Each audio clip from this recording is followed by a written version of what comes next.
అలాగే గురువుగారు తదుపరి మిథున రాశి వారికి ఏ విధంగా ఉండబోతుంది? మిథున రాశి వారు, మరి మిథున రాశి వారికి వచ్చేసి ఆరుద్ర నక్షత్రం వారంతా కూడా మిథున రాశి, తదుపరి ఆరుద్ర నక్షత్రంలో శివుడి నక్షత్రమైనటువంటి మిథున రాశి వారికి ఈసారి రాజ్యపూజ్యము 4, అవమానము 3.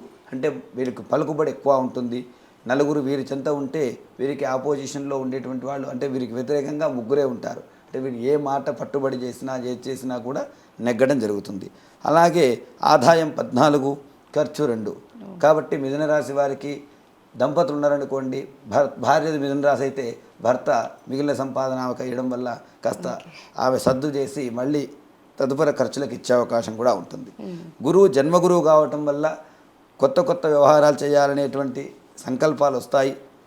కొద్దిగా చూసుకొని 9వ ఇంట్లో 9, 10 స్థాన సంచారం శని వల్ల మిశ్రమ ఫలితాలు ఉన్నప్పటికీ రాహు 10వ స్థానము, కేతు 4వ స్థానంలో విశేషమైనటువంటి ఫలితాలు. అష్టమ శని తొలగిపోతుంది వీరికి.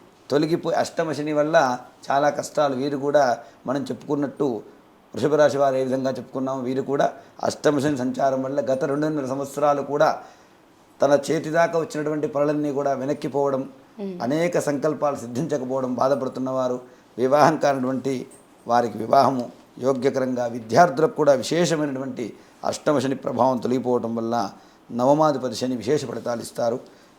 మిథున రాశి వారు కూడా దత్తాత్రేయ స్వామి ఆరాధన చేసుకోవడం వల్ల విశేషమైనటువంటి ఫలితాలు పొందుతారు.